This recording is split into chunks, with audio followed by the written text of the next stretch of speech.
Hey guys, almost did a repeat there on the theme song. Welcome back. Can you even see me? Oh man, I need to turn the light on in here or something. I'll do that in a second, but wanted to continue the cabinet meeting, the marathon that it was. A lot of interesting topics hit last stream. We'll look to close it out this go around. I think it's unprecedented. I don't think anyone can, deny that fact. But this is the first time I've really seen this level of in-depth report out to the American people. And again, this isn't just for him. They're just not talking amongst themselves. The intent here is to give the public a direct view into how all different facets of government are operating and the accomplishments that they're having as they continue to advance their agenda. Highlighting a couple of things that, have been talked about and maybe yet to be talked about, more on, oil and gas permitting, energy, more on workforce reduction for the government, all of that stuff coming up.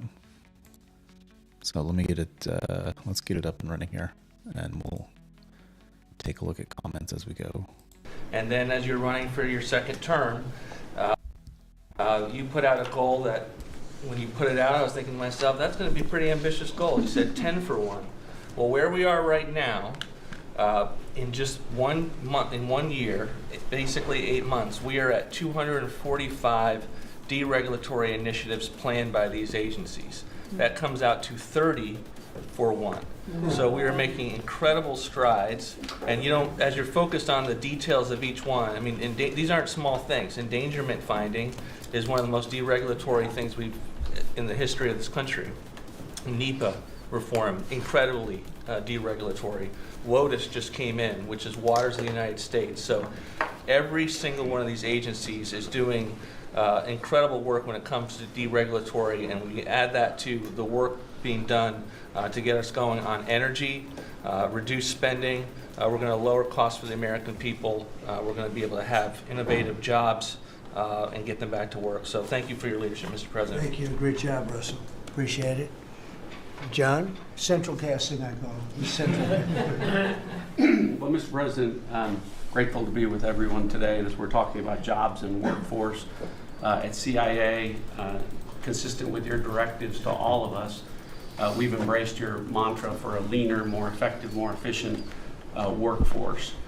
But at CIA, Mr. President, we had an additional challenge because, as you know, at times, our workforce had been misdirected. Its focus put on political narratives, some that even worked against you and always worked against the American people. I heard about that. But under your leadership and your direction, we have been focused back on the core mission of what CIA is supposed to be doing, which is to provide you and this entire incredible team around the table with a decisive strategic advantage in accomplishing your goals. And your success in that regard, the examples are clear and many. With regard to Iran, everyone knows that our DoD partners executed that mission flawlessly. But flawless military operations are subject to flawless intelligence. And as you know, Mr. President, CIA was the backbone in terms of its intelligence operations in providing that flawless execution that allowed you and your team to obliterate Iranian nuclear facilities and set back a nuclear program by years. Likewise, with regard to your ability to prevent and to preempt wars between India and Pakistan, between Armenia and Azerbaijan, between Rwanda and the Democratic Republic of Congo. In all those cases, CIA intelligence supported you and your entire team in making that possible. It's not just you, it's folks around this table, Secretary Bessent, Secretary Luckman, Trade Representative Greer, and their great successful negotiations on trade and tariffs. Again, it was a CIA workforce working to enable them to accomplish your goals. So as we roll into Labor Day, I tell you that the CIA workforce at the Trump CIA is grateful to be focused on what it's supposed to be, which is helping you prevent and end wars and to make America safer. Good. Thank you very much. You've been really fantastic, but I'm not surprised. I've known John a long time. I'm not surprised at all. Thank you very much. Steve, please. Mr. President, working for this government, for you, is the greatest honor of my life. I tell it to everybody, and I really do feel that way, and I thank you, because it's a privilege to go out there and represent you in your humanitarian effort, in your goals of solving conflicts all over the world. I think there were actually more than 7 conflicts that you've put to bed in the last 8 months. And I hear these, I travel all over the world. In Hostage Square, they talk about you reverentially. It's really quite amazing. I sometimes wish that I had a cam recorder with me and I could put you right there as I listen to it. I was in Gaza, the first American diplomat, on your behalf, and as we delivered food and aid pursuant to your new aid initiative, pushed forth by your great Secretary of State, Marco Rubio, who it is a privilege for me to work alongside. The people were applauding you. The signs were up. I mean, these are people who I just don't think you get the proper credit for it all. We are negotiating multiple entries into the Abraham Peace Accords because of your vision. Azerbaijan, all these different conflicts that we're out there on your behalf on, these are people who have never really seen the world change in this way. Peace through strength really, really works. Russia, Ukraine, Iran, Israel, Hamas, we're having meetings all this week on all 3 of those conflicts, and we hope to settle them before the end of this year. Your team is nothing short of incredible. And there's only one thing I wish for, that Nobel Committee finally gets its act together and realizes that you are the single finest candidate since the this Nobel Award was ever talked about to receive that reward. Beyond your success is game-changing out in the world today. And I hope everybody one day wakes up and realizes that. Amen.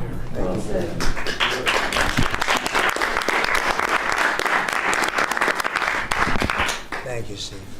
Jameson, please. Mr. President, I like to think of Labor Day as the Trump trade policy day because everyone around this table and everyone listening knows that one of the major reasons why American workers and organized labor voted for you is because of your trade policy and the policies you've had and advocated for 40 years or more. You have reset global trade policy in the past few months, and it shows that's been working for American workers. When you look at President Biden, in the last quarter of 2024, median weekly earnings fell 2.1%. In the first quarter of your term, they went up 3.3%. And that's why we're doing the trade policy we're doing. It's to help the workers of the United States of America. And they're the best in the world, but they can't do it without a level playing field. And you have flipped the script. For many years, the other countries had high tariffs and high non-tariff barriers, while we were open to all of their labor and services and goods and capital. You flipped it. Now we have the tariffs, and they have lowered theirs and the non-tariff barriers. And we couldn't have done it without you and the leverage you've created.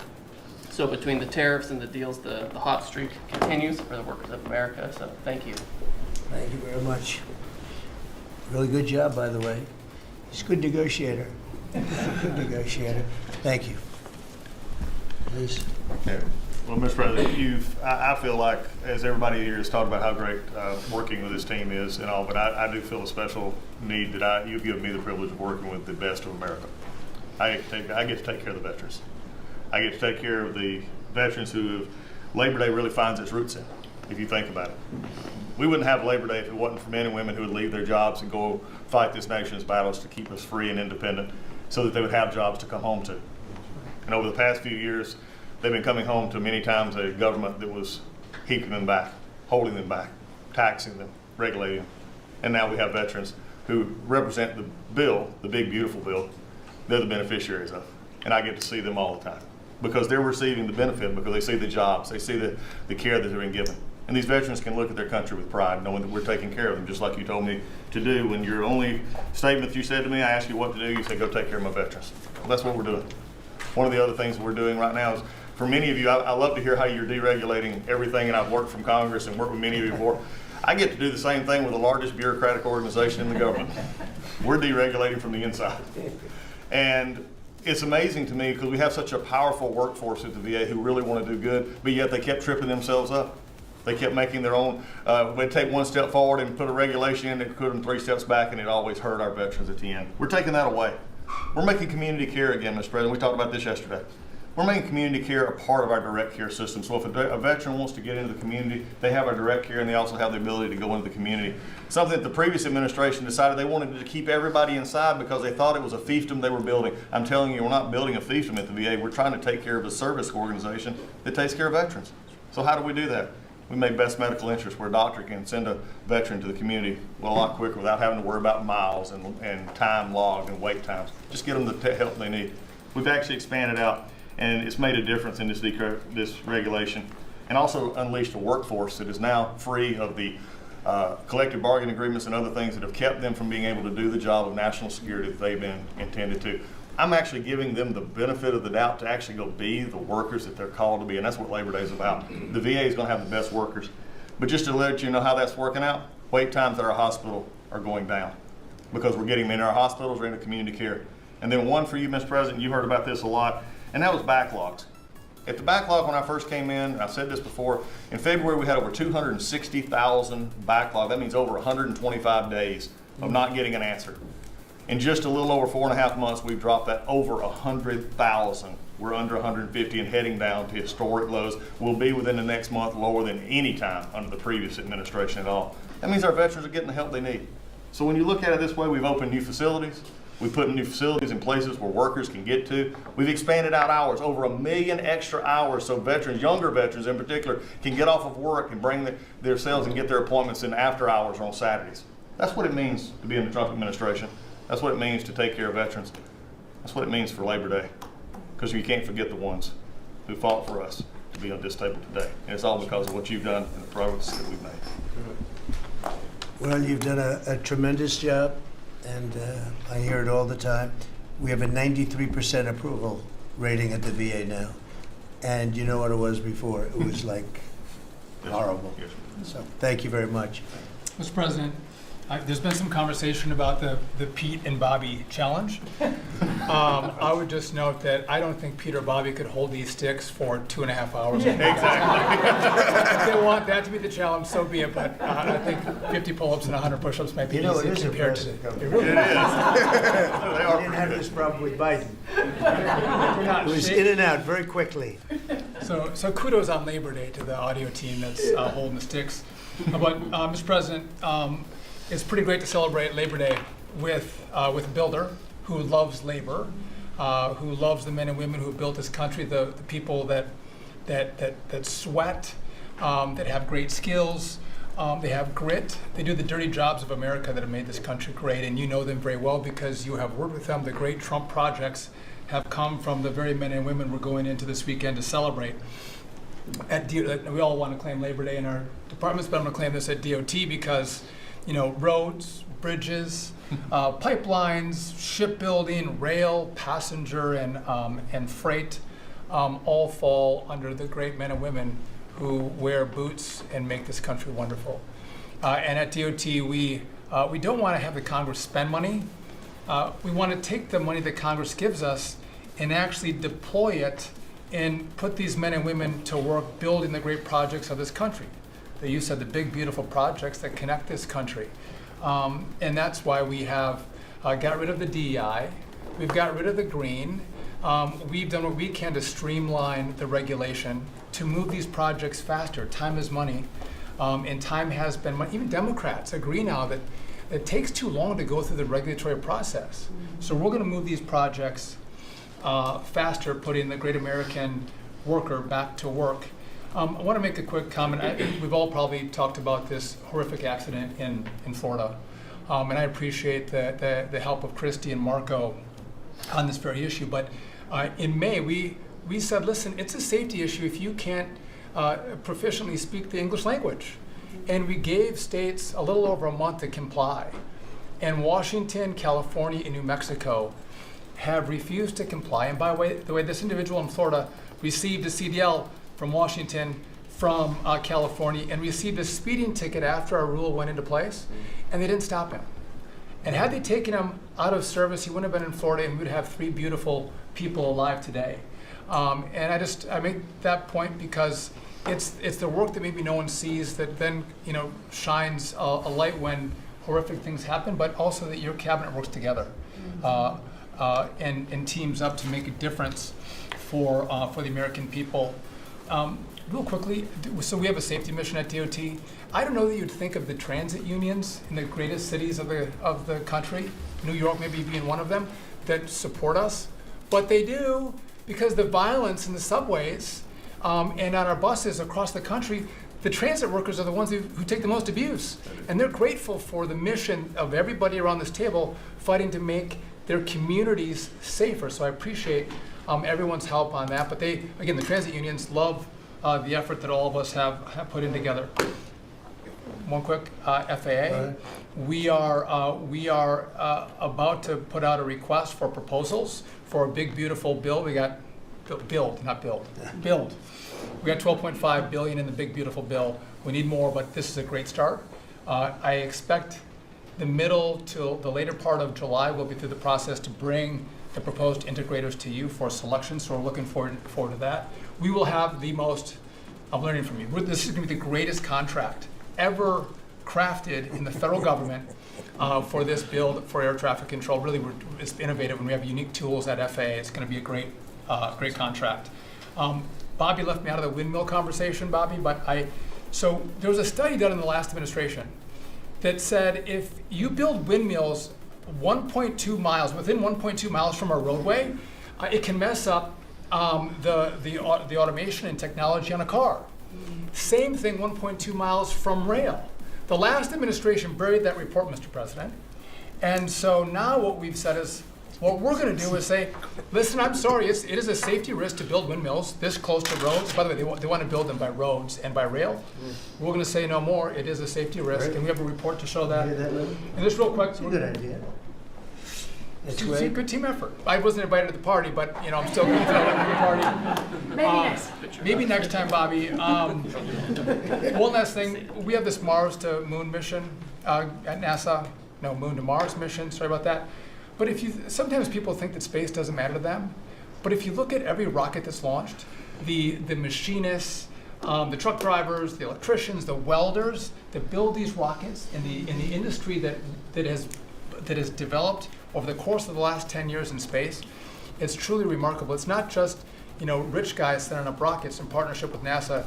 There's a whole industry of working men and women who we celebrate this weekend that build, refurbish, design the rockets that are making America the leader in space. So thank you for your leadership, and happy to celebrate this weekend with you, Mr. President. Really great. And he is doing a good job at NASA too, and we are, I think we'll have some pretty exciting announcements. Yes, we do. And you enjoy it. It's been fun. I said, how about temporary? He said, well, can I go a little bit longer? He loves it. He loves it, and he's doing a really good job. Thank you very much. Appreciate it. Howard, please. So, making America great again is one of the key statements, and people don't always understand what you mean. So we always talk about 1870 to 1913, but in the mid-1980s, America owned more of the rest of the world than they owned of us. We owned $140 billion of the rest of the world net of what they owned of us. And when you came into office this time, the rest of the world owned $24 trillion more of our assets than we owned of theirs. And so when people argue with you about, the trade deficit is nothing, the trade deficit sends 1.2 trillion of our dollars to them. And what do they do with it? They buy the great America.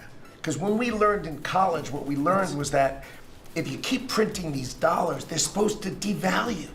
But the problem is we're too smart. We invented the light bulb, the transistor, the GPU, so they keep buying us. And the only president ever to understand it, and you understood it in the 80s and the 90s, and I used to see you on TV and you'd say, God, what are these people doing? And finally we've changed it. So let's go over what we changed. So Japan and Korea, they're never gonna open their markets to us. So we've negotiated $900 billion that they're giving you to invest in national and economic security in America. The European Union, the second largest economy, $20 trillion. And all the experts said, you'd never get a deal done with them. And watching you in Scotland was my favorite thing, right? 15%, they'll pay us 15%, and we will pay zero. So we can export to their $20 trillion economy, and they can pay to come to the great American consumer, right? So, a couple of other things. 4 days before you took office, the Commerce Department, which had the CHIPS money, they set up this thing called NatCast, which was a make-believe not-for-profit. And they signed contracts to wire them $7.4 billion. This was just nonsense. So we stopped the payment. We've got the money. It's an illegal thing to try to set up a department that's not the Department of Commerce, that kind of acts like the Department of Commerce. And what was it filled with? All these people who worked for the Biden administration. I mean, it's exact corruption that you talk about. $7.4 billion now clawed back. Last week was the most fun. In 1 week, Intel came in, right? The Biden administration had given $11 billion to Intel, given it to them, done. Corporate just gift. And you turn that into really, it was like less than 5 minutes of conversation, and Intel agreed to give us 10% of their company, which of course was worth $11 billion. So it's not socialism. This is capitalism. If you give someone $11 billion who's just building in America, they're not doing something special, they're building in America. And their CEO told the president he didn't need the grant. And you said, well, then why don't we get something for it? So it's amazing. You're going to watch semiconductors come home, right? We don't produce semiconductors. We've got $165 billion for TSMC, but you're going to watch the whole ecosystem come home because Donald Trump is the only president who understands the magnet to make them come home is one word, which used to be your favorite word. Now it's dropped to number 4, which is tariffs, right? Tariffs are going to bring semiconductors home. They are going to empower Bobby to execute MFN. Tariffs are going to be one of those tools that he's going to use to do that. We're going to do it for furniture. We're getting autos. We got steel, aluminum. I mean, it has been a blast, a blast. So 2 more things. The Department of Commerce is going to start issuing its statistics on the blockchain because you are the crypto president, and we are going to put out GDP on the blockchain so people can use the blockchain for data distribution, and then we're going to make that available to the entire government so all of you can do it. We're just ironing out all the details so we can do it. Patents. We have given tens, if not hundreds of billions of dollars to universities for them to do research, and they invent things. And you know who owns those patents? The universities.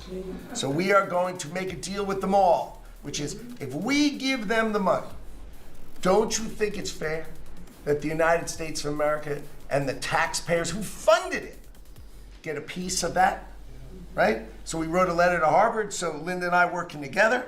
I mean, it's so much fun to work with everybody here. I mean, we just have a blast, you know, because Linda's hitting Harvard and she says, what can we do?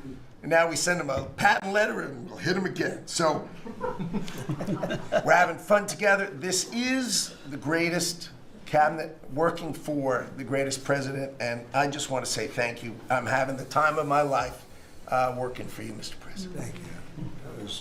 That was very well stated, wasn't it? Some things people don't think of too much. Thank you very much. Great job. Pete? Sure. Well, amen to what Howard said. And I would just say, heading into Labor Day from the American military, sir, we happen to be the largest employer in America. We like to think we have a different form of employees who need to be the toughest and the strongest and the most well-trained and the most lethal. And under the previous administration, and for decades, frankly, it was social justice, it was political correctness, it was divisive ideologies seeping into the ranks and changing how well we do our job. No more. Now it is only merit-based, gender-neutral, colorblind. The best of the best from the top to the bottom. That's our expectation. And sir, you've enabled that. So from the troops directly, which they ask me to say all the time, thank you for your leadership, for your boldness, for your clarity, for common sense, for providing a shield for the rest of us to put America first and to apply peace through strength. We're in the strength business. That's our job, is to stand behind everybody here and alongside John in everything they do to keep the country safe. And the world is noticing. And I wish everybody could. There were 2 meetings yesterday that I think tell the story. One was, because today happens to be the 4-year anniversary of what happened at Abbey Gate in Afghanistan. Mr. President, you had the families in, who you've met with multiple times, who, when the cameras were on and not on, acknowledged, sir, you were the only one that gave them a proper greeting, that recognized what they gave their sons and daughters in the debacle that was the withdrawal in Afghanistan, that we will bring accountability for at the Defense Department through our investigation. That's good. But at the same time, the world sadly took notice, whether it was Israel, whether it was Ukraine. Those wars never would have started if you were president. Instead, they looked at the foolishness of Joe Biden. Under your military, your Pentagon, we are restoring deterrence. Whether it's Midnight Hammer and those beautiful B-2s, 37 hours straight, whether it's counter-drug operations in our own hemisphere, whether it's the border, working with Christie and the national security team, whether it's LA, whether it's Washington, D.C., you name it, whether it's Europe. Our allies paying 5%, now our allies in the Indo-Pacific stepping up to do the same. That's a recognition that American leadership is here. And then in the second meeting, we were talking about what we're doing in D.C. and Pam's taking the lead. I have to say, just pause for a second. When I look around this table, yes, there's a national security team of Steve Witkoff and John and Scott and Howard and the vice president and Susie and Christy and Tulsi, but to every person here, we work together on a daily basis. And if you call me and I call you, the answer is yes. How do we do it together? I think that's exceptional. It's what the American people deserve, and you've demanded that, sir. So I very much appreciate it. In that meeting on DC, I started my sentence by saying, the Department of Defense, to which you said that just doesn't sound right. So maybe next time we're here, my card will read Department of War. We'll see. But it's not, here's the thing, here's what people miss. It's not just about words. It's about the warrior ethos. It's about what the department is supposed to do. George Washington started the Department of War because he wanted us to win our wars. Our founders didn't want endless foreign entanglements. They didn't want endless contingencies and deployments. They wanted an empowered military that was, the handcuffs were taken off to fight to win and then bring those troops home. So my platoon in Guantanamo Bay, our motto was, those who long for peace must declare for war, must prepare for war. We don't want war, we don't seek it. You are the peace president, sir. Because we are strong, our enemies know what we will do. And so whether it's Secretary of War or Secretary of Defense, that warrior ethos is changing. We're going back to basics. Our drill instructors can be drill instructors again, sir. So from the minute of the tactical of standards to the strategic of B-2 bombers, we're focused on what matters. Had a meeting yesterday on Golden Dome for America, which is on track to deliver strategically for the American people. Munitions and the Deputy Secretary making sure our stockpiles are overflowing. That's our job. I'm an honor to be a part of it, sir. Thank you for your leadership. That's great. I think I like Department of War better, but we'll make that decision, right? But you've been great. Thank you very much. So Marco, go ahead. Well, Mr. President, first of all, everyone's made this comment already and needs to be echoed. Again, you were elected as the President of Working Americans, and that's why this Labor Day is so meaningful. For me personally, this is the most meaningful Labor Day of my life as someone with 4 jobs. And so,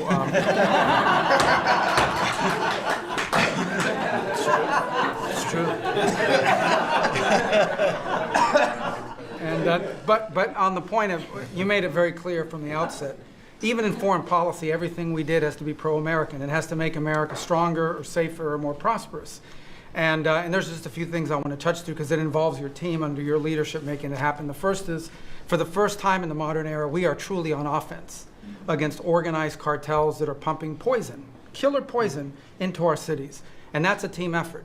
It's Christie's team, it's Pete's team, it's Pam's team, and obviously it's under your leadership. And by the way, we're getting incredible economic, international cooperation. Countries just in the last week, Ecuador, Paraguay, Guyana, Trinidad, today Argentina, all joining us or trying to be helpful in advancing this. And this just, one thing is we're going to stop drugs from coming in and we're having record seizures, but another thing is to build an international coalition against the scourge on the international stage.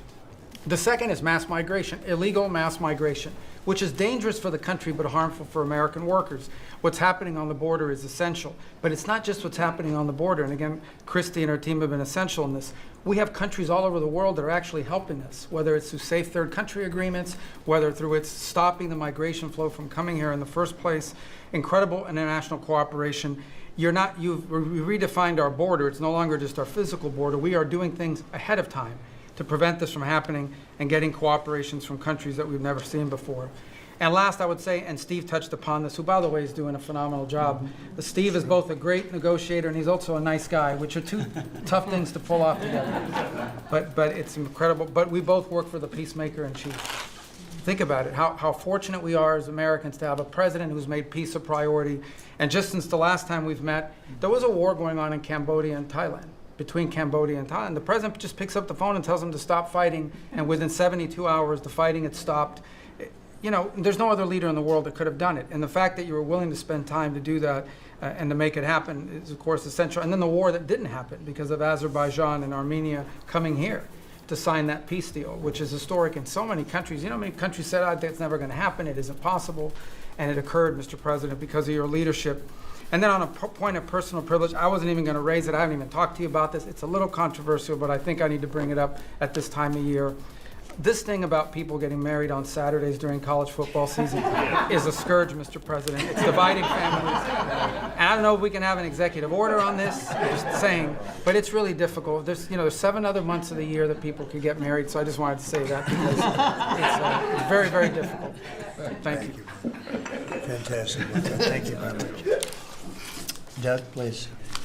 Well, Mr. President, you've heard from around the table how people are grateful to have an opportunity to be part of this team, have an opportunity to work for you, and have an opportunity to serve the American people. And I would say as we head into this Labor Day, the thing that really differentiates you and your leadership and everybody around this table is one word, and that's respect. Because this is a group of people that respect our farmers and ranchers. We respect the people that are in law enforcement. That's a huge change. Respecting the people that are in uniform, respecting our veterans, respecting the shrimp fishermen. I mean, whoever it is in this country, people that are building our roads. This whole group embodies that sense of respect. And when we start with that, then who benefits? We come up with policies that help those people. And what have you done? You've led an opportunity for us to have the lower taxes, way lower deregulation, record amounts of investment that's coming into this country. We're going to be seeing lower interest rates. All of those things coming together is a gift to the working people. The policies are lifting everybody up. There's 140 million Americans that get up and go every day and drive to work. They commute. And one of the most obscene things of the prior administration was their energy policies was creating a hidden tax on those people. The poorer you were, usually the further you had to drive because you couldn't afford the housing if you were working at a hotel, if you're working in a service industry. We were taxing them. A hidden tax on them was the high cost of energy.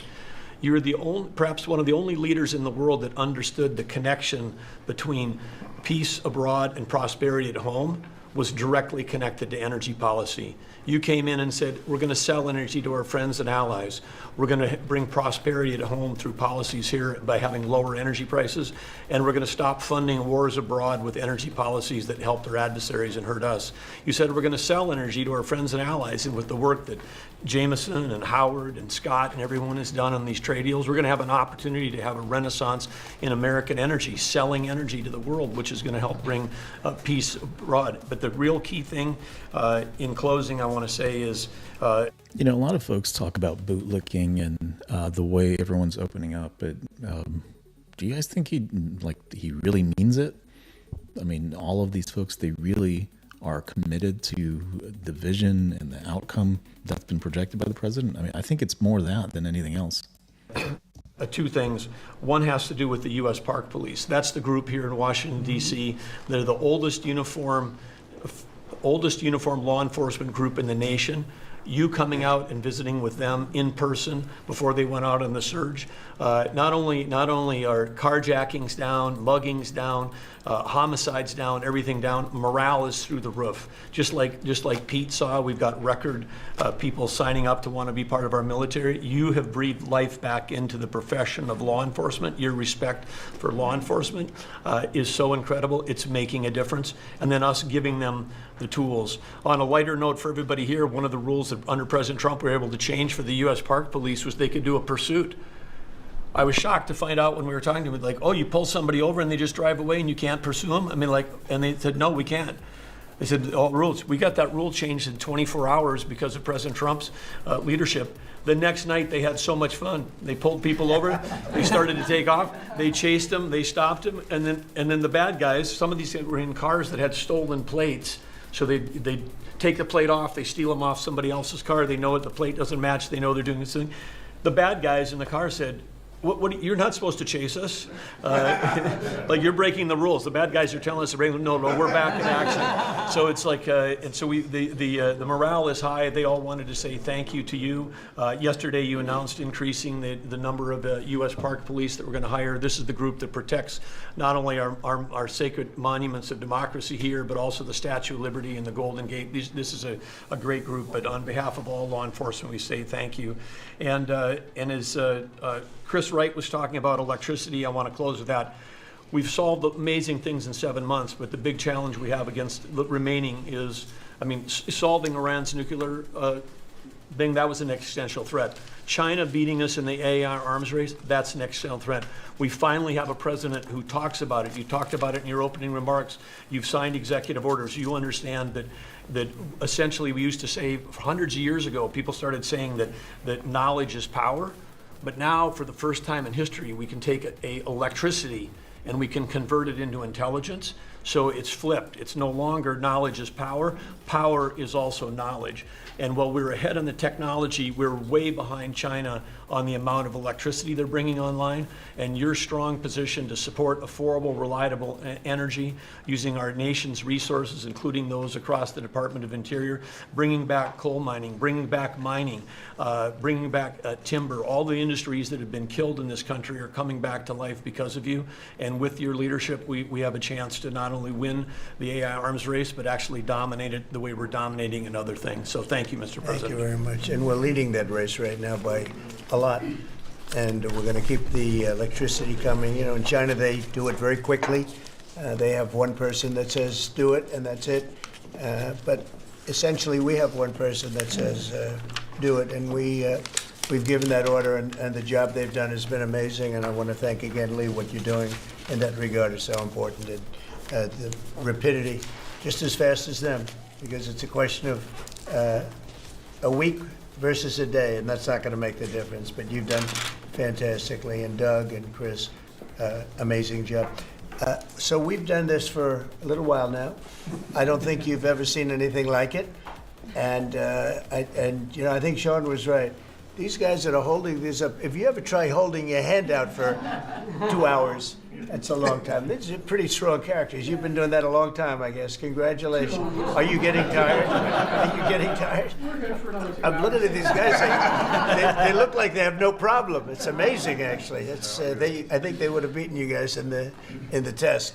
So I want to thank you. If you want you know, it's been a long time. If you want, we could go in and we can call it a day. And feel free then to ask some of the questions here. Look, I believe in very open, you know, we want to be open, above board. We want to be honest with the media. I wish the media was totally honest with us, but I think they're getting better, to be honest with you. And so we'll see. But if you want to take a few questions, you really want to do. On a serious note, when it comes to Fed Governor Lisa Cook, her lawyer has said that they're going to be filing a lawsuit challenging this legal action. What is your response? Are you prepared for a legal fight? And then a little bit Oh, sure, always. You always have legal fights. Look, I had a legal fight that went on for years with crooked people, with very horrible people, people that have been found out now between John Ratcliffe and Tulsi and Pam, and I mean, the things that we found out, of course. It's a very, very sad group of people. But no, she seems to have had an infraction, and she can't have an infraction, and especially that infraction because she's in charge of, if you think about it, mortgages, and we need people that are 100% above board, and it doesn't seem like she was. Yeah, please. Mr. President, first, I would love to ask you a serious question, but I have to tell you the biggest pop culture news of the year broke while we were in this cabinet meeting. Travis Kelce and Taylor Swift are engaged, and the world wants your reaction, sir. Well, I wish him a lot of luck. No, I think it's. I think he's a great player. I think he's a great guy, and I think that she's a terrific person. So I wish them a lot of luck. On a serious note, Mr. President, in May, Secretary Rubio said that they were aggressively removing visas of Chinese students. Yesterday, you said you want to allow 600,000 Chinese students to study in the United States. Could you and the Secretary clarify what is the policy on Chinese students in the United States? Well, we think we're, you know, look, we're getting along very well with China. And I'm getting along very well with President Xi. I think it's very insulting to say students can't come here because they'll go out, they'll start building schools, and they'll be able to survive it. But I like that their students come here. I like that other countries' students come here. And you know what would happen if they didn't? Our college system would go to hell very quickly. You'd have, and it wouldn't be the top colleges. It would be colleges that struggle on the bottom. And you take out 300,000 or 600,000 students out of the system. I like having, and I told this to President Xi, that we're honored to have their students here. Now, with that, we check and we're careful and we see who's there, and Marco wants that. We spoke, we're in the same position. But we have a tremendous college system, the best in the world, nobody even close. That's why China sends them here. And you can call it an industry if you want, but you're talking about millions of people. And I'm honored to have the students from China come here. And we're just getting along very well with China. And it's a different relationship than we had for years, where they took hundreds of billions of dollars, just sucked it right out of our country. They respect us again. I respect them. The relationship is very good. I think it's important that these are two very major powers, nuclear powers at that, but two very important powers. You know, when I get along with Putin, when I get along with President Xi, when I get along with these people, that's a good thing, not a bad thing. We're tough and we're smart and we're strong. We get along. It's a lot better than not getting along. You had somebody in here before. The war should have never started with Ukraine and Russia. It would have never started. And Putin said that himself. President Putin said that himself. So we want to see college students come in from countries. There are some countries that we can't necessarily say that. These are places that have ideologies that we can't live with. So there are some areas, some countries that we can't say that. But we're honored to have the students come here. Please. Yeah, please. Yesterday you said that within 2 to 3 weeks we'd have a conclusive, pretty good conclusive end to the war in Gaza. What did you mean by that? And could you tell us? On what? In the war in Gaza. Yeah, what about it? You said in 2 to 3 weeks we would have a conclusive end, a pretty good conclusive. There's no conclusive. It's been going on for a long time. You're talking about, I guess if you really add it up, Steve, you're talking about thousands of years, okay? It's been going on there's nothing conclusive, but hopefully we're going to have things solved very quickly with regard to Gaza and also with regard to Ukraine and Russia. Mr. President, is there considering for the replacement to nominate for Lisa Cook, and what economic background or history are you? Well, we have some very good people for that position, and I think we have some very good people. We're down to, I mean, I think I maybe in my own mind have somebody that I like, but I deal with Scott and I deal with Howard, and we're dealing with a lot of people actually that are going to be involved in that decision ultimately. It's a very important decision. As we see, I mean, I got a bad recommendation when I went with Jerome Too Late. You know, it's just, he's too late. His nickname is Too Late, costing us a lot of money, hurting the housing. I mean, our housing industry is good, but it could be phenomenal. Most of this country, in terms, economic terms, has been. So real quick, the problem with being too late is that you'll have to do too aggressive of cuts too quickly. And then you start doing the overshoot thing. You went too far, inflation kicks up, then you're going to have to overshoot on the other side and bring them back up again. The balanced approach has been lost here. Unfortunately, has it been politicized? I don't know. Phenomenal. We've never seen anything like it. Because of him and his high interest rates, the housing is less than it could be. We're going to get that straightened out very quickly. He gets out very quickly, fortunately. He's been the wrong guy. Not a bad person, I don't think, but you know, I do think he has motives, by the way, but I don't consider him, I've dealt with worse. But he hasn't done the job. The recommendation from a certain person was not a great recommendation. That person vouched for him, but we're doing a very careful study. We'll see what happens. Look, we just put a very good man in one position. We might switch him to the other. It's a longer term and pick somebody else, but we're very happy with the person we have in there. And we'll have a majority very shortly, so that'll be great. Once we have a majority, housing is going to swing and it's going to be great. People are paying too high an interest rate. That's the only problem with housing. We have to get the rates down a little bit. And when we do, it's going to be a tremendous difference. The country is doing so well. It sort of blows through the fact that we have a man who's too late and not doing a very good job. Please, in blue. Mr. President, regarding crime in D.C., something that might help especially ladies is being able to carry. I know you talked about reciprocal carry. Would you like for that to apply here in Washington, D.C.? When you say carry, I assume you're talking about carry what we're talking about, right? In other words, carry a gun. Is that right? Would you like to carry a gun? I would like to, yes, sir. You'd feel a hell of a lot better, right? I absolutely. I agree with you 100%, okay? Okay, great. But I'll tell you, within another couple of weeks, it's hard to believe what's been accomplished in 12 days, but within another couple of weeks, you won't have to carry. You're not going to have to carry. You're going to be safe. People are safe now. The turn has gone fast. I knew it was going to go fast, but this turn has gone really fast. And within a month or two, this is going to be one of the safest places in the country. I have no doubt about it. And we'll do an extension. We'll work with Congress, or I could declare an emergency, but I don't think that's going to be necessary. We'll work with Congress. We're going to be working with Congress. I spoke with our great speaker, and I will be speaking to John Thune, and we're getting tremendous support from Congress, especially maybe here. Everybody wants to see our capital be great. Could say be great again. You know, it's such a beautiful place, but if you have crime, nothing looks beautiful. So, but you won't need to carry a gun, but if you do, Well, I would like it's to going to be know your the choice. option, just in case. Well, a lot of Sure. people feel that. Also in other blue cities, you've got Karen Bass in Los Angeles, Brandon Johnson in Chicago. It seems to be very popular here, the fact that people can walk around, go to restaurants, shop, and Yeah. not have to worry about their safety. If blue city mayors propose those efforts in their cities, do you anticipate the Democrat voters are going to take it out on them at the... I think so. I think that crime is going to be a big thing. And we are the party, the Republicans are the party that wants to stop crime. We're against crime. The Democrats like crime. I don't know why.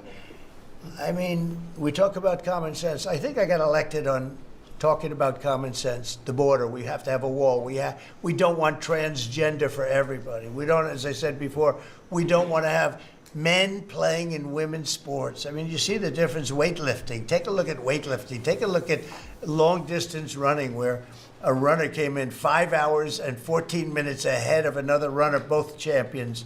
One male, one female. It's not fair. It's demeaning to women. It's so bad.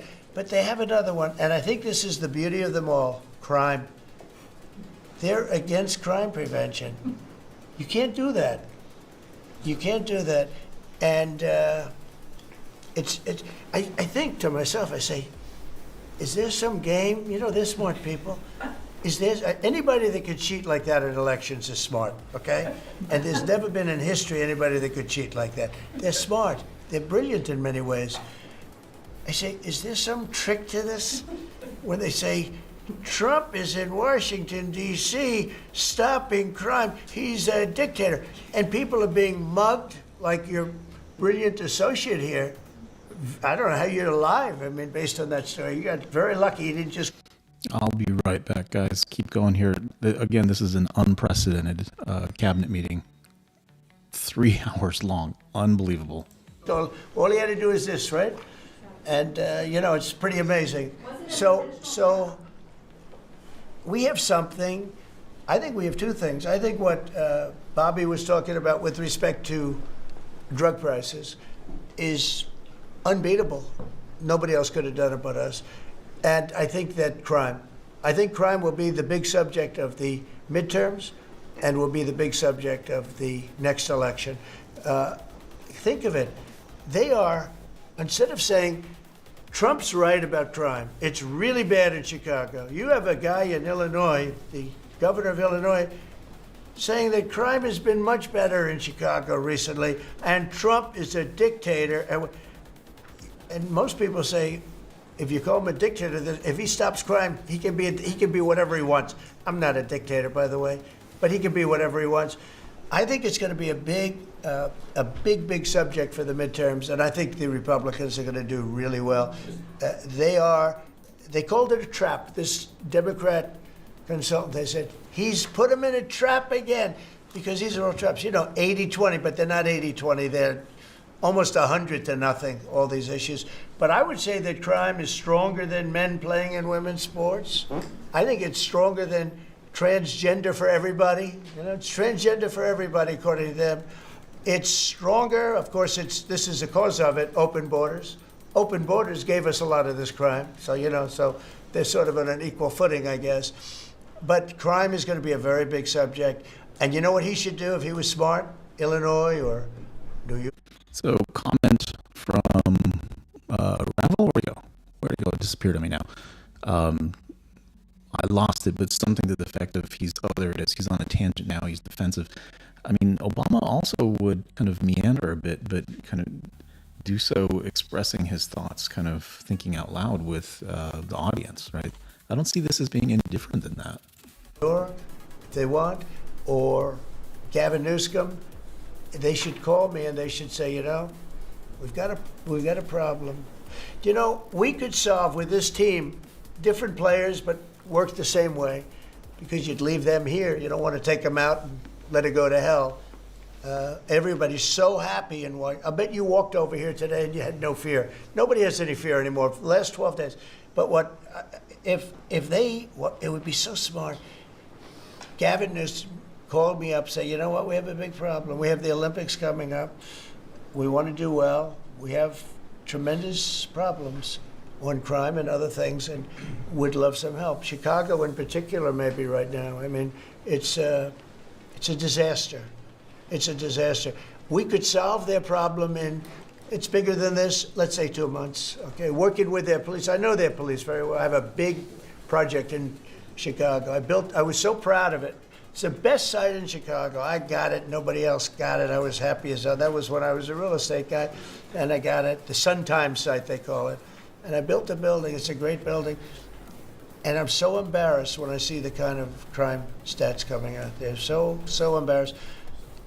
And if I were a governor, a Democrat governor, or mayor, or anybody having to do, I'd call up President Trump. I'd say, President Trump, we need your help. We saw what you've done in D.C. in a period of 12 days. This is 12 days. We haven't even started. This is going to be so safe. It's going to be the safest place on earth. And we'll do the same thing in Chicago. But I'd like to be asked, as opposed to just going in and doing it. Because, you know, when you go in and do it, then they start screaming, oh, he shouldn't be here. We don't need him. We're doing so well. And then the better we do, they take credit for it. So it's really pretty unfair. Yes, go ahead. Crime, for a lot of victims like myself, a big concern is long-term sustainability. Can you share with the American public about your plan in ensuring that DC is safe in the long term? Longer term, yeah. Years Well, it's a great question.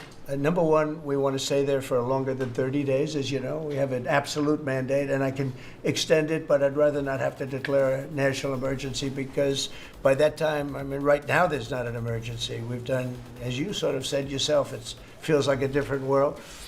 We've got under arrest and prosecution, and we've thrown out, taken some, and we're in the process of taking hundreds out of our country that shouldn't be here. And these are hardcore professional criminals. They were born to be criminals, in my opinion, but they're seriously bad people. Murderers, drug dealers, you know them all. You see them all as you walk beautifully to work, and every once in a while somebody puts a gun to your head, because that's what happened in your case. We're getting a lot of them out of the country. We're putting a lot of them in prison because we're afraid to bring them out of the country. They could come back. You know, as good as we're doing, they could come back. We don't want them back. And that's going to solve a lot of it. We also think there should be a presence here for long enough.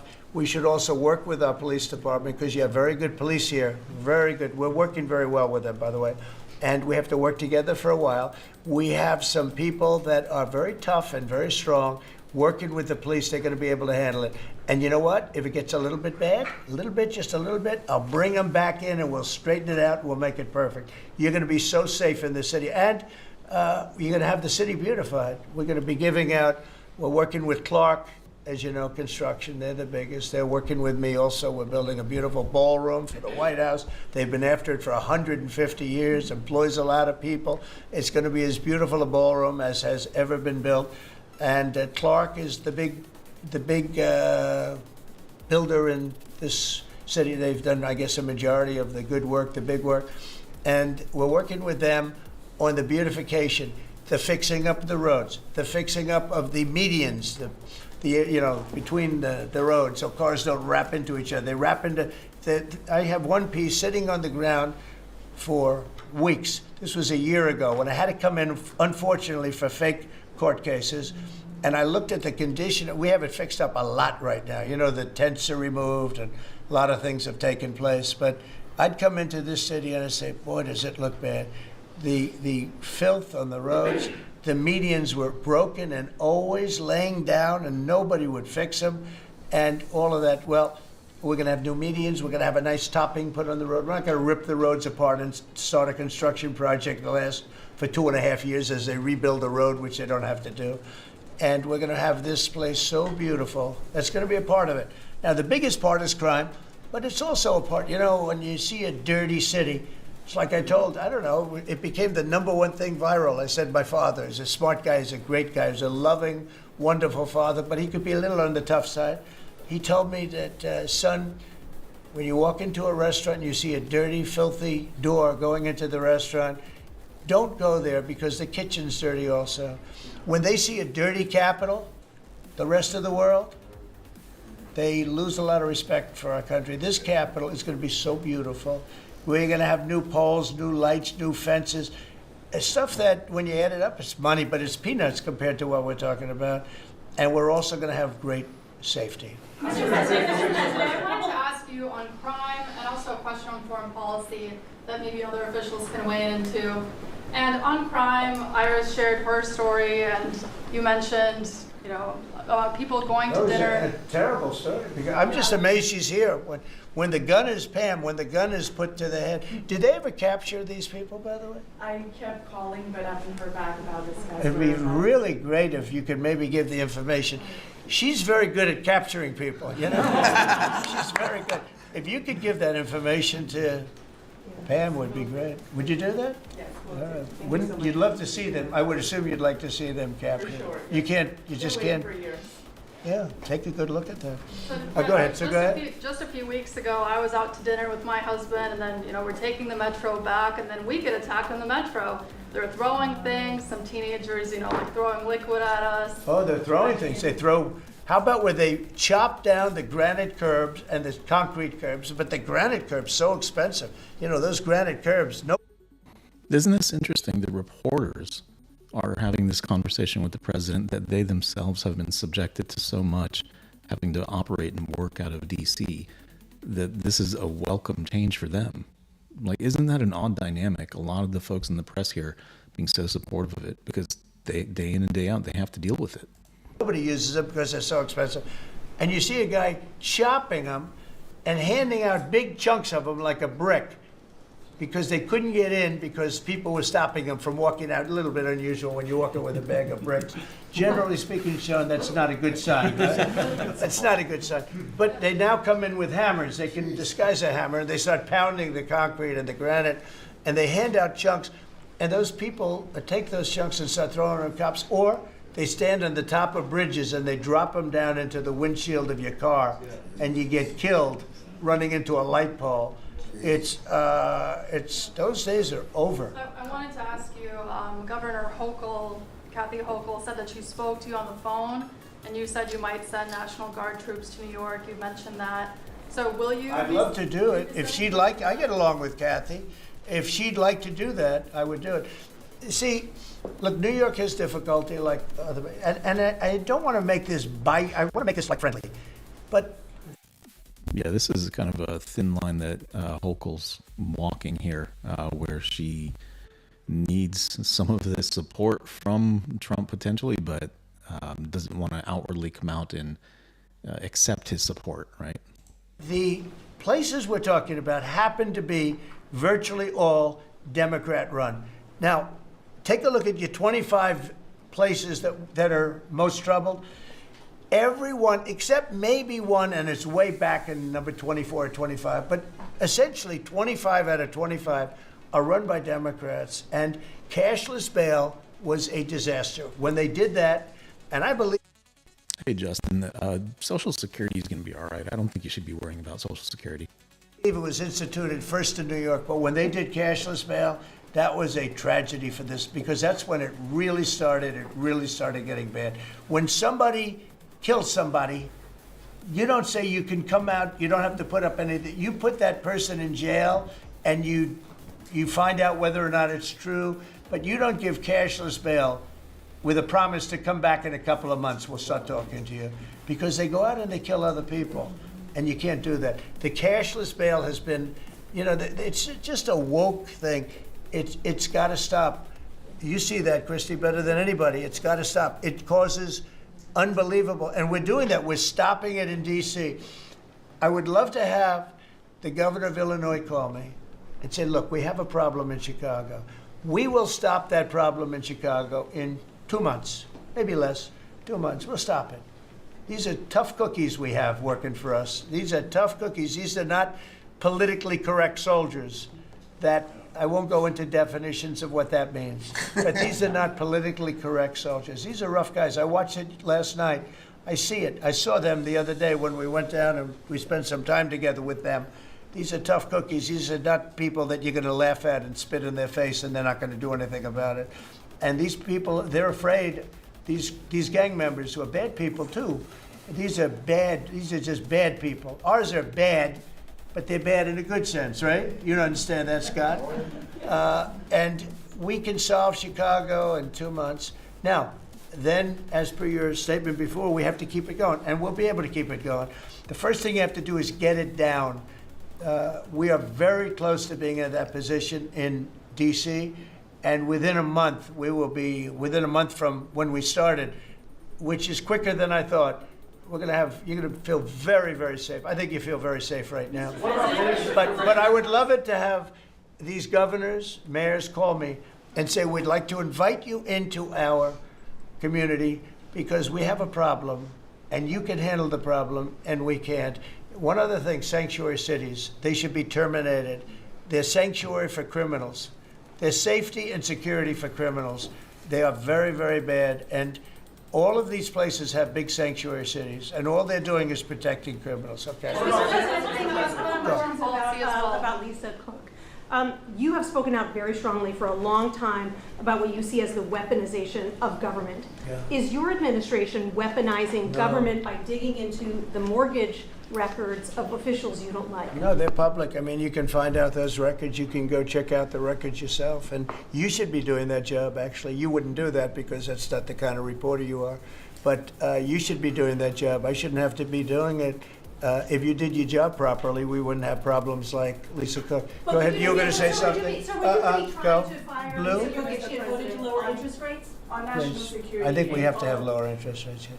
A follow-up question for you and Madam Attorney General on national security. We've heard from Stephen Miller yesterday in the Oval Office that there are street criminals here in D.C. who are actually found to be doing business with transnational criminal cartels overseas. And we know who they are, and we know who they're doing business with. And we're arresting the people, very strongly arresting, and we're keeping them there because, you know, your laws here make it very difficult. And one of the other laws we're trying to get done, because you have 14-year-old kids that are just as tough as a 25-year-old kid, just as dangerous, and they carry the same gun.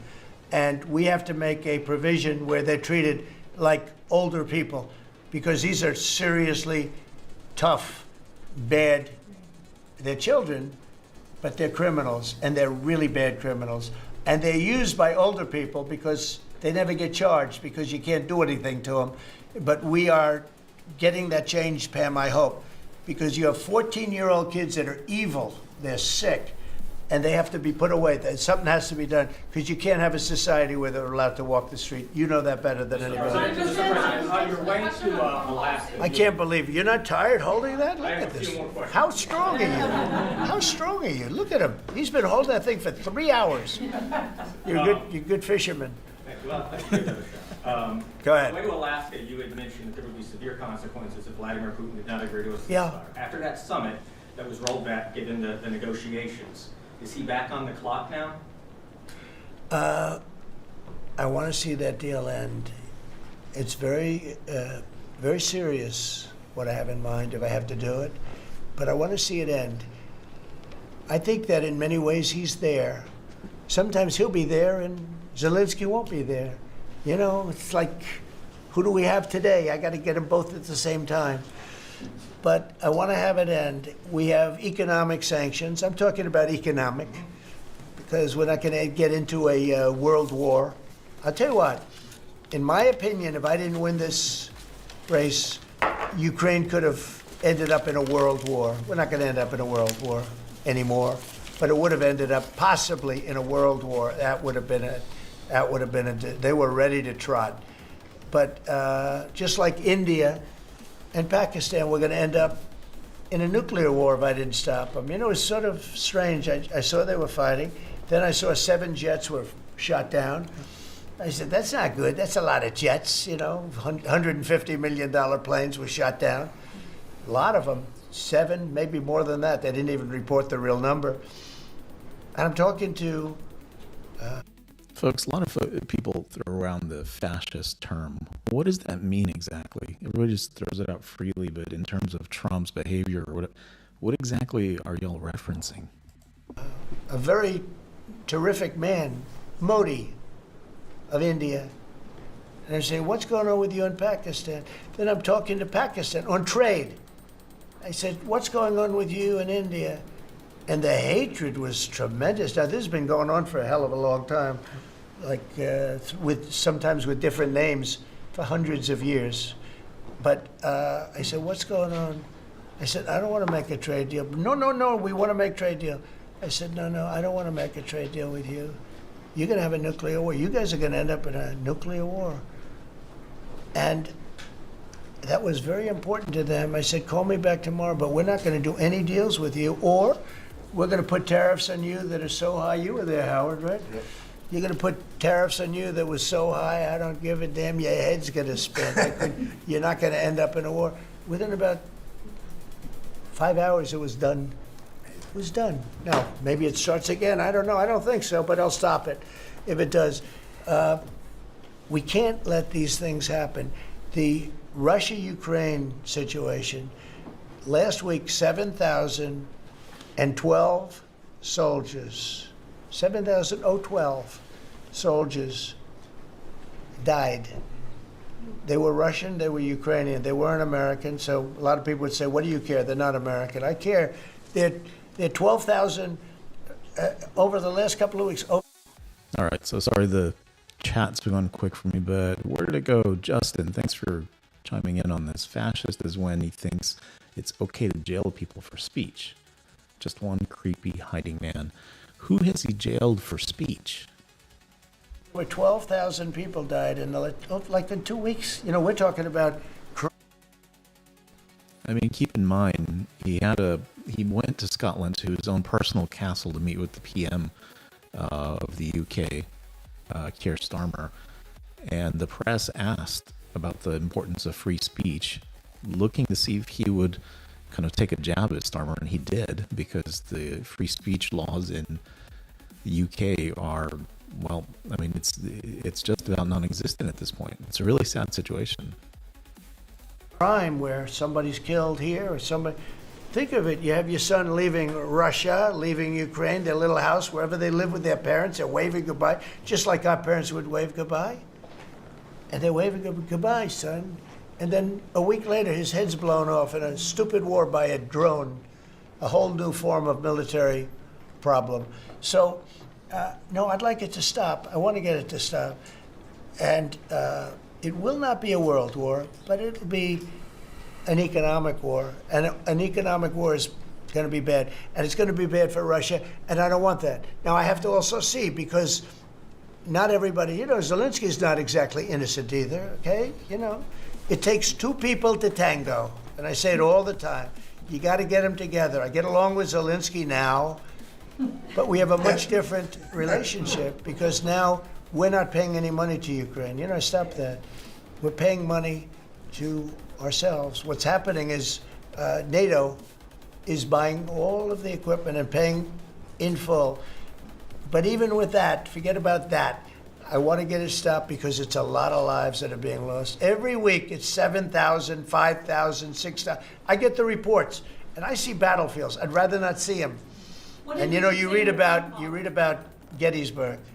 You read about Gettysburg, and you see, you know, those 600,000 people, but in that war in particular was really bad, like 150,000 or something, just dead body. I'm seeing the same. I see pictures. I see satellite pictures of heads over here, arms over here, legs over here.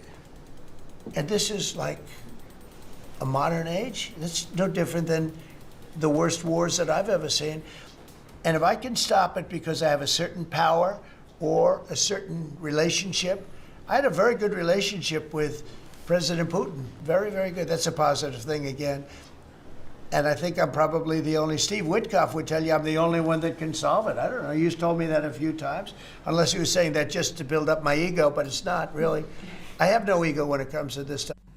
Somebody mentioned, I missed it now, they're just, where do they go? Oh, they're just parroting rhetoric. It says, green thumb. Green thumb.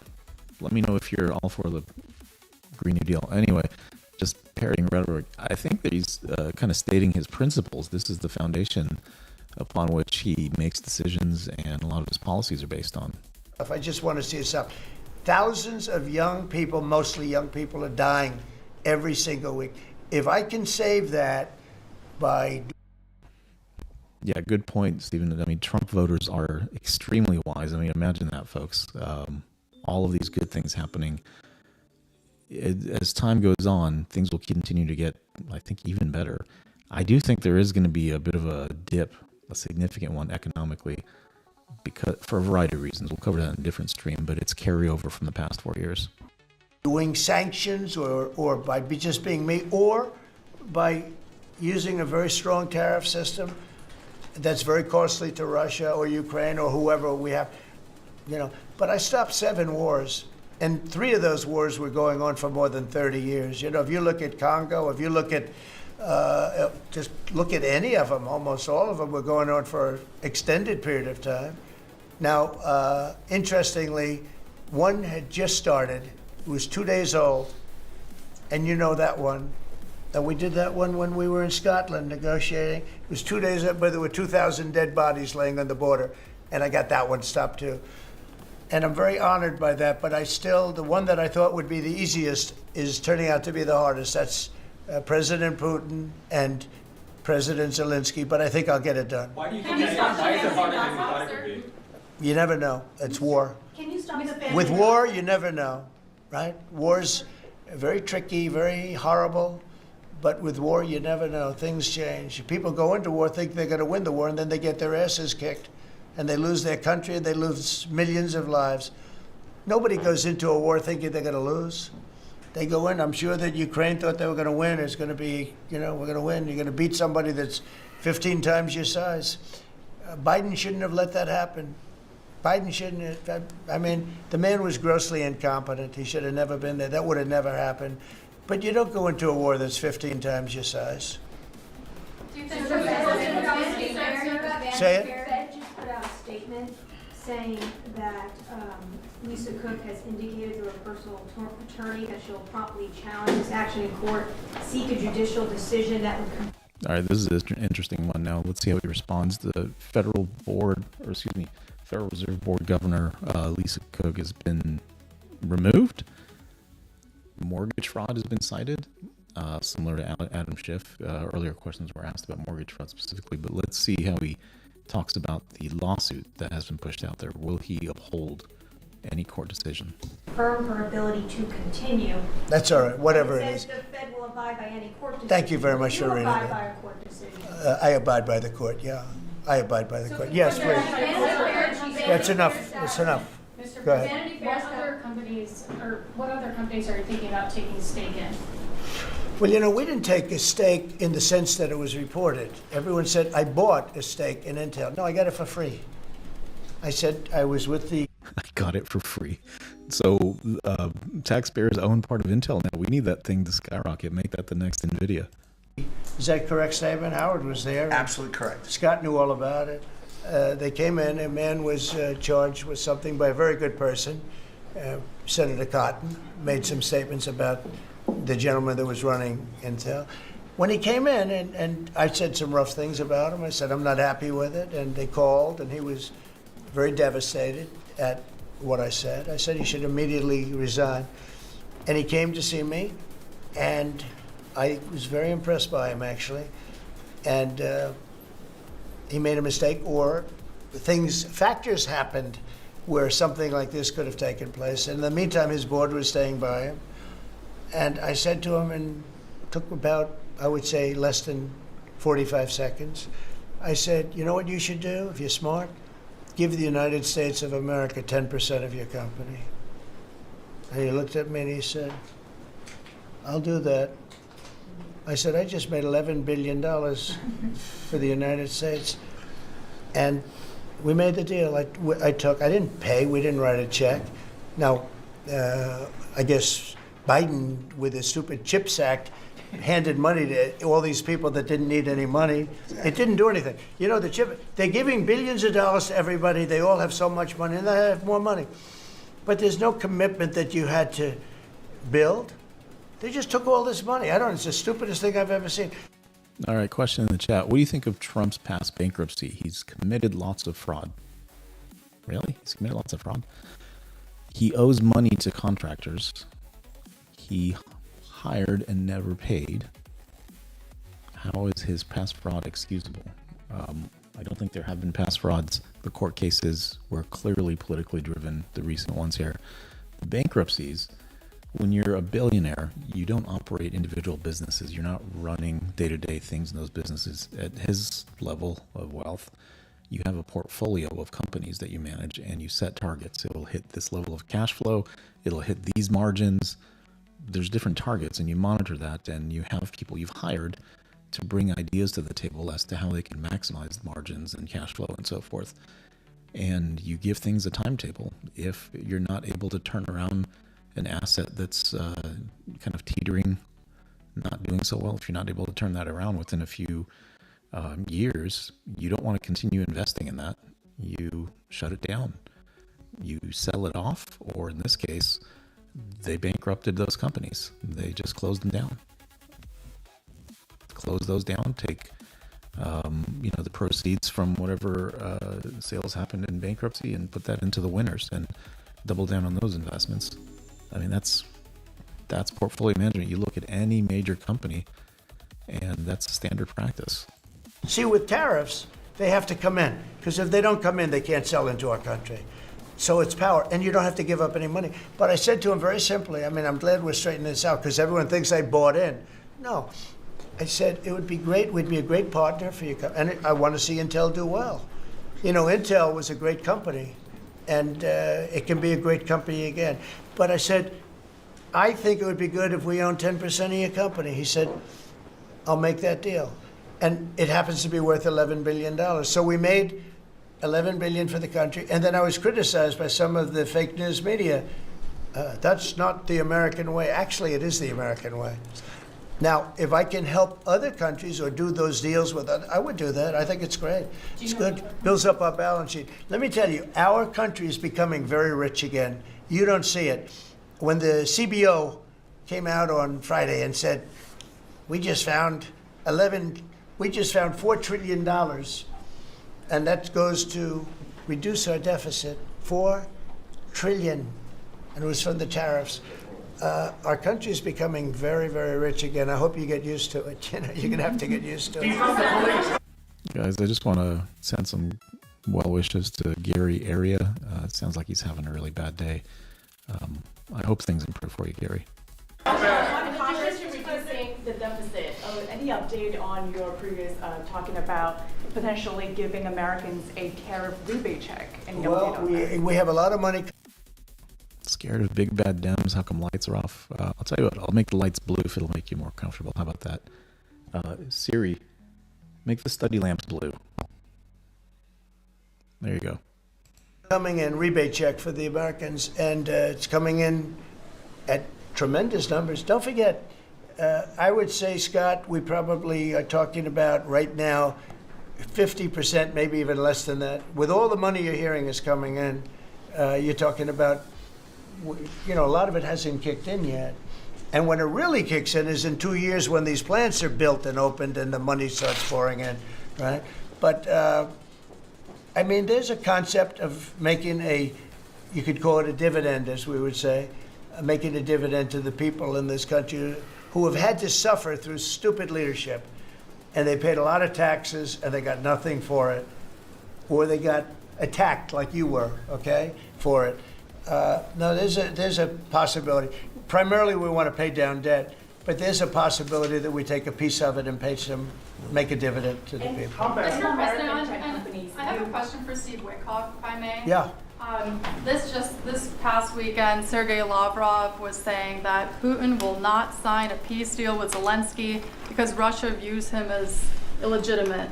I'm just wondering if the Russians had been relaying this to your team, if they view Zelensky, you know.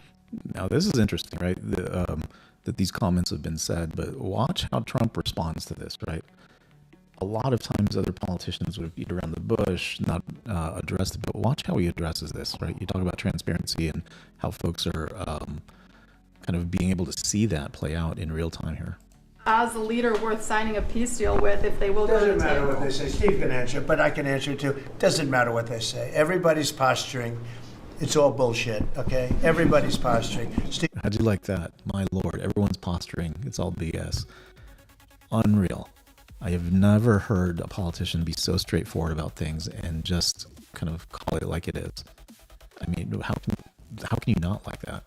I do want to recognize some top commenters real quick. Alba, I see you putting a bunch of stuff in the chat. Thanks for your engagement. Loca, Tracy King, Andy Korst, Gary Area, I do appreciate you very much.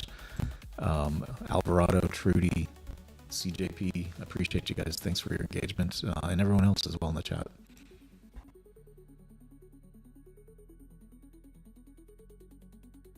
Steve, do you have a different answer? I agree with you, sir. In this city, there are 500 people short on the police department, Metropolitan Police. In New York City, it's 3,000. In Chicago, it's 1,300. Would they have had to bring in troops from the National Guard if the police departments in this country were fully staffed? Defund the police. How bad did that turn out for America? It's an interesting question. I was surprised when I heard how many police were here. It's not a really big area. And I think they said they're down to 3,200 police or something like that. I said, that's a lot of police. And I was a little bit surprised because to me that's a big force. And it's not a big area, but it is what it is. There's a lot of crime. You have a lot of, don't forget, you have a lot of police that weren't allowed to do their job. When I came in, as you remember, we made tremendous strides in a little conflict that we had going at the time because I allowed our military to make the decision. I said, you can make any decision you want. I gave it to the colonels in the field. I gave it to the captains in the field. You remember that, where everything went through Biden, meaning one of the people, and everything went through Obama before him. Everything went through. They had to make the decision as to whether or not to attack the Taliban. So they'd find 30 people together, they'd call up Washington, and they'd go to a political hack who knew nothing about it. My first night, I got that same call. They called me, and they said, we have I got a call at 3 o'clock in the morning because I listened to the system, and they were calling me, and they were asking me whether or not they could attack a group of people having to do with you-know-what war I'm talking about. And I said, I know nothing about this. Wait a minute. And then I said, who is he? Let me speak to the people calling. They're calling from Afghanistan. And I said, let me speak to the people. I want to speak to them. And it was a colonel. I said, where'd you go to school, Colonel? I went to West Point, sir. Were you a good student? I was, sir. I was a very good student. So you're calling the White House to ask for permission to attack, and by the time you get the answer, how long does it take? Sometimes 2 or 3 weeks. So by the time you get the answer, the people that you want to attack have already left, right? He said, how did you know that, sir? I said, let me ask you, so you're a good student, you went to West Point, and you love the military, right? You make the decision. And I gave all those guys that went to all these great schools, and they're all military people, I gave them the right to make their own decision, and we kicked ISIS's ass. Don't forget. It's a very important point he just made there, right? He's empowering others in his leadership team and throughout the government that are in positions of leadership to make their own decisions. A lot of times the media characterizes him as being completely unitary. Everything has to run through him. But you watch his interactions, you watch what's happened in this cabinet meeting. This is Q&A now with the press, so it's a lot of questions because the press wants to hear directly from Trump, and he knows that. But he gave all of his cabinet members opportunity to kind of take the lead, talk about their contributions, their work, their leadership, and he allowed them to kind of just take that on themselves. There was comments earlier as to why isn't Trump speaking, and that's why, and that's an example of it, that he wants others to bring their talents to the table and to make their decisions where they have expertise. ISIS was supposed to take 5 years to terminate him, and we had a man named Raisin Kane, who happens to have done the whole thing in Iran. He's a great general, and he's a wonderful guy too, believe it or not, but he's a great soldier. We let them do their work, and we defeated ISIS. We defeated everybody. Every fight that we had militarily that I had, I won. And I let these great soldiers do some make a mistake, I guess. But like this colonel, I'll never forget it.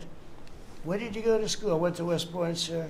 I did ask him a question. I like good students as opposed to bad students. He said, I was a good student, sir.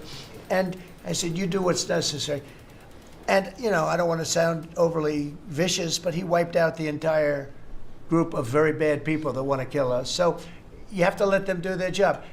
In Washington, they're not allowed to do their job, okay? They're not allowed.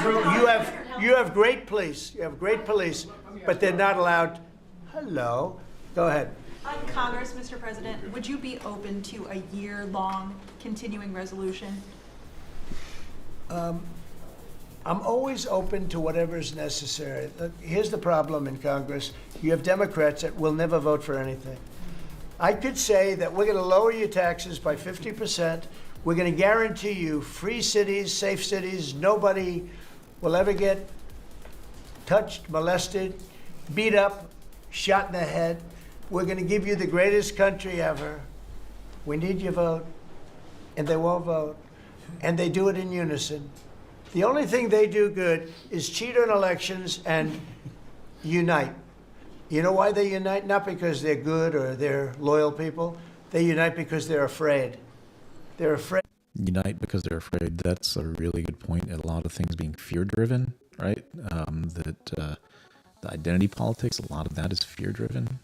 It's proven to be effective, so they continue to do it. I just want to call out Linda, Wagner, Scott, Luke, Myron, Elijah, Alma, Anthony, Hank. I appreciate you guys subscribing here, recent subscribers.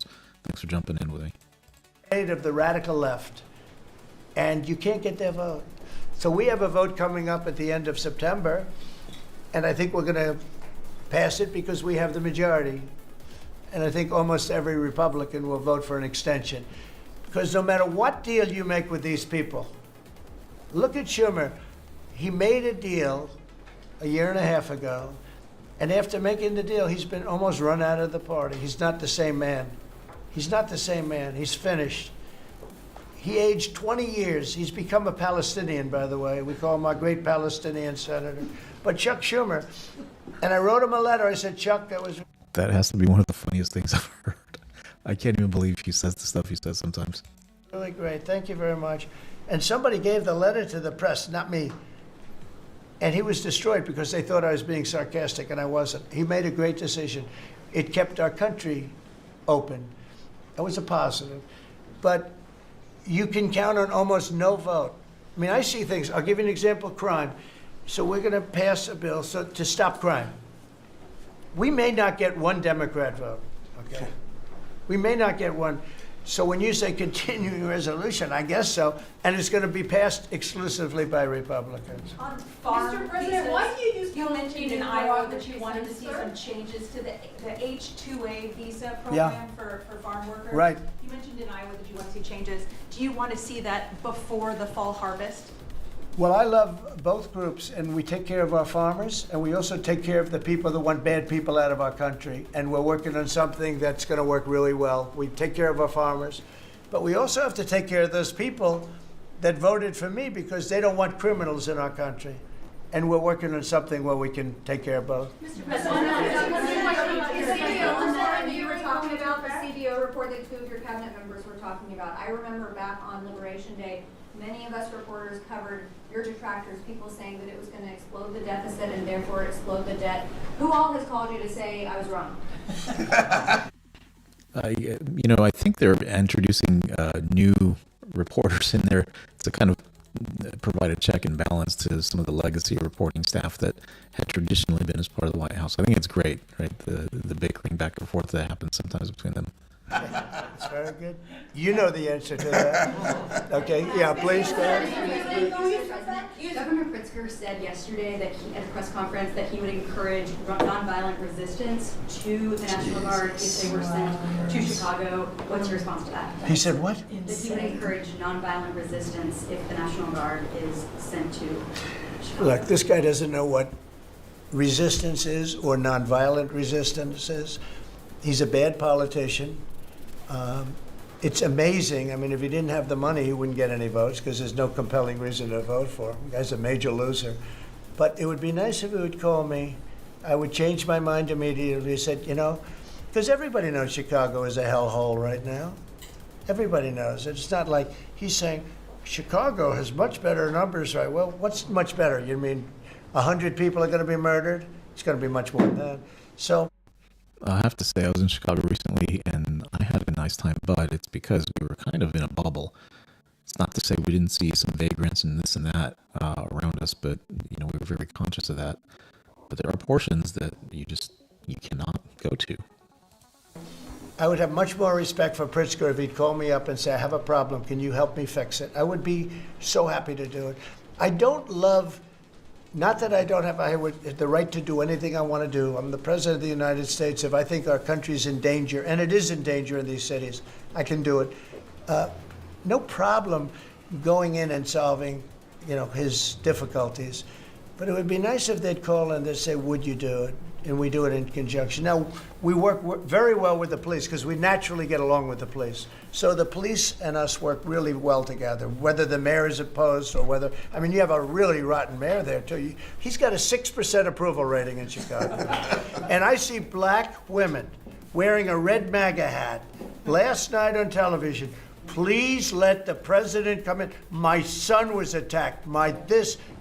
You have a force of black women they're like only Trump. They want Trump to come in. And you see them, they're all over the place in Chicago because they're afraid to go out and they don't want their son or their daughter killed, just like your parents didn't want you killed. And we have a tremendous, look, it's not about winning elections because we want to have nice, fair elections. It's not politics. We want to see a safe country. You have people that want to see a safe country, and they're great people. You have great people in Chicago. The mayor is at 6% approval.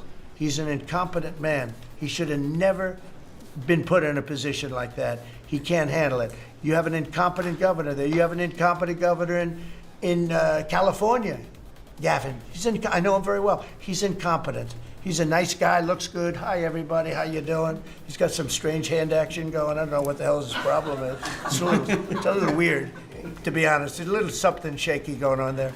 But, you know, all he has to do is call me and say, we have the Olympics coming up. We want to make it really good and safe.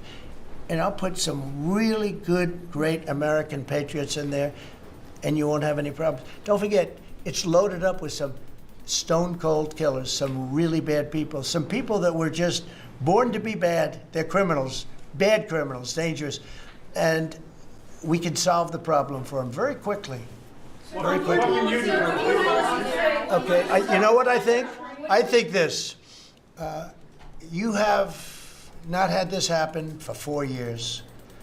You sat and you'd ask one question to Biden, and it was always the ice cream question, right? What flavor ice cream do you like best? I like vanilla. And that was the end of the conference. I think now we've done enough. These people are very busy. I want to just thank, this is the greatest, this has never been done before. First of all, a cabinet meeting was sacred. You'd never let the fake news media in. But the fake news media isn't all fake. It's, a lot of it is, but it's not all. I think it's a great thing. I think maybe it's going to be done in the future. I hope it's going to be done. But you really get the word out. I mean, we had, each one of these people spoke. I think each one, if I thought one of them did badly, I would call that person out. I would say, Christy, what the heck are you doing? No, no, seriously, you have a very talented group of people. They get along, they work along together. And there's something really nice about just, you know, the openness of what we're doing. It's government. It's an open government. That's what we are. And we haven't made too many mistakes. Maybe will, but we haven't made too many mistakes. We've called it right. And I think you can be very proud of your country. We are a respected country again. We are really, right now, respected at the highest level, and we're doing great. And we're a very rich country again, very rich. And that's a good thing, because when we're rich, we can take care of poor. And that's what we're doing. And we're taking care of crime. And I hope, just in finishing, I hope that Illinois, I hope that New York, I hope that California, I hope they call me and they say, I'd love to have you come in and help us out. I will be a totally different person with them. I will respect them for doing it. Thank you all very much. Thank you, everybody.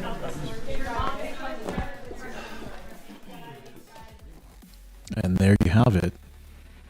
The marathon cabinet meeting where we got way more information in these 3 or so hours, probably a little bit more than we did in all 4 years of Biden's administration. And at the end, what a way to close it out by calling out the press, only asking the ice cream question of Biden the entire time, effectively being complicit with masking what was going on behind the scenes, the auto pen, the whole thing. Whether or not that'll come out, I don't know. But for now, guys, I appreciate you. Thanks to everybody that subscribed. I appreciate all the folks that engaged in the chat. I'll see you guys next time.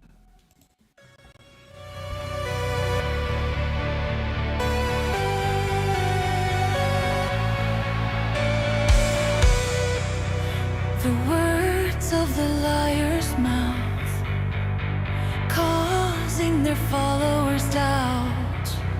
One voice shouts above the crowd, the message of political cow. Conspiracies abound inside their twisted sound.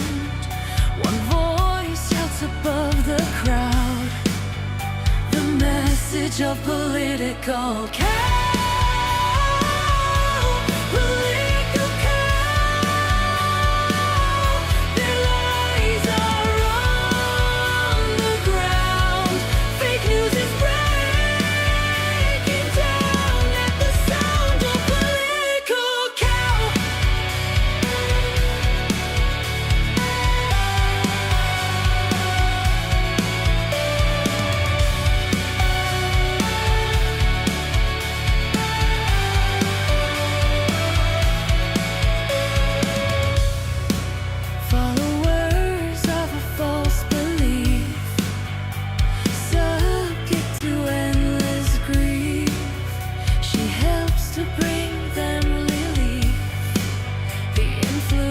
Of political cow.